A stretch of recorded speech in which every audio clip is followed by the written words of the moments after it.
guys, how you guys doing today? I wanted to take a moment to do a quick review on my Fluval Spec3. I've had it for probably about a month and a half now, and I really just wanted to go over with you some of the common questions that I had that I couldn't find online before I looked for this, which may be just me being an idiot and not being able to find it. And I wanted to talk to you about the cost of actually setting up this tank, which not a lot of people talk about. This is going to be a little desk tank that I've got for work. So far I love it, but I'm going to show you the tank and we'll talk about it a little bit. If you guys have any questions, concerns, issues, just leave them in the comments. Alright, so here we are, guys. This is the Fluval Spec3. And again, I wanted to talk about all the costs associated with it and my experience with it. I bought this little desk lamp here because I was getting a little bit less light because of all the frog bit and red root that I've got up here, which has grown like crazy. So apparently my water parameters are correct and this light is strong enough to grow plants so far. My dwarf hair grass that I put in here died within about 3 weeks, so I don't know that the light was good enough, or maybe it didn't have enough CO2 injection. So this is basically my setup for what's going to be shrimp. You may be able to see here, I've got 2 layers. This is actually the fluorite layer, and then this is a sand layer. I got my moss balls, my cholla wood, Java fern, anubias, and then you can see in the back I've got an air stone. And the idea that came behind this is actually from L.R. Brett's, so all credit to him. He uses like the Coke tops from the gas stations where you get the 69-cent Cokes, and he puts that on his air stone. I just took a bottle, water bottle, and actually cut a hole in it and made it kind of circular to cup it, and now it just gives out an air bubble once every few minutes rather than a constant flow. And what that does is keeps the top from just splashing everywhere. If you have those little bubbles, you'll just have a splash all around the rim and all across, and leaves unsightly marks and gets rid of your water really quick. Because this is going to be a shrimp tank, the one downfall to the Fluval is it's got these holes in the top here. And so what I did is I cut some extra filter sponge and I stuck it down in there. You can see if I didn't do that, then basically the shrimp could get back here in this back compartment, and I'm not a real big fan of that. Took a heater. It did have enough room to stick my heater down in here. Kind of hard to see. Let's see. Again, following L.R. Brett's, I'm using these tetracolor granules to feed the shrimp, which will ship out on Monday. But I also bought some shrimp and lobster food, and we'll see how that works out.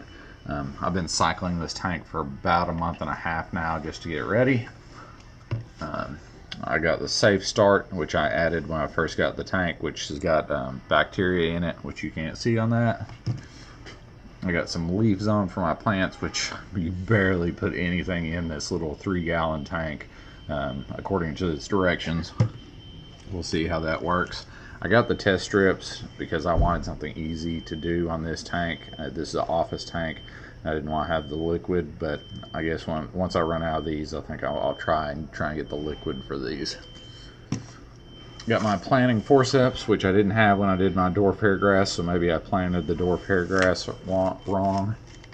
Got my net, and then I picked up a bunch of oak leaves just from the ground around my house, so I know they're fertilizer and pesticide free, and I put them in the tank for the shrimp to have something to feed on their biofilm.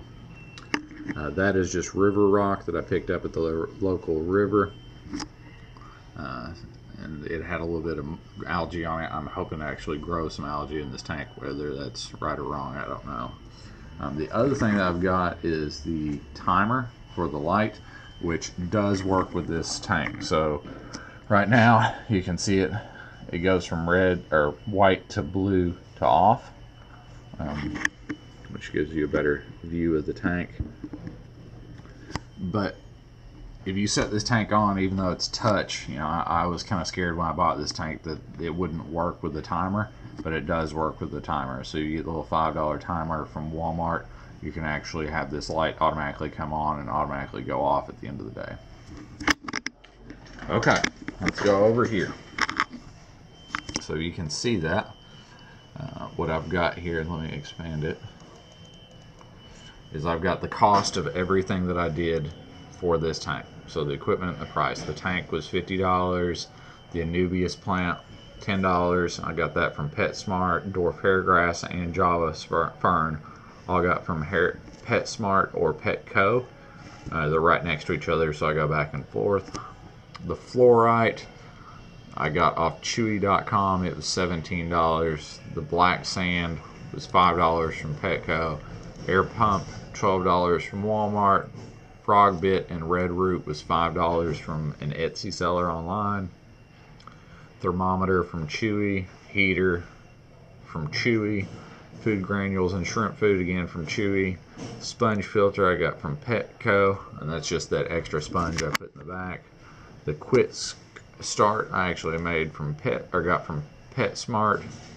The Leaf Zone again from PetSmart. Test strips were from Chewy.com. Nets were from Walmart. Timer from Walmart, and the desk lamp was from Walmart. So you can see all in right now without any of my shrimp or any of my livestock for the tank. We're at $216, and that's rough. Those prices are right about what they were, but if you're wanting to get into a little mini tank here like this, it's going to cost you roughly about $200. So nobody said this was cheap, but hopefully this has already provided me hours of entertainment, and the only thing I've got in there is a little snail, little mystery snail, and man, he never quits moving. He's just constantly on the move. So he's been really fun to watch. Other than that, if you guys have any questions, just leave them in the comments. I hope you have a blessed and wonderful day.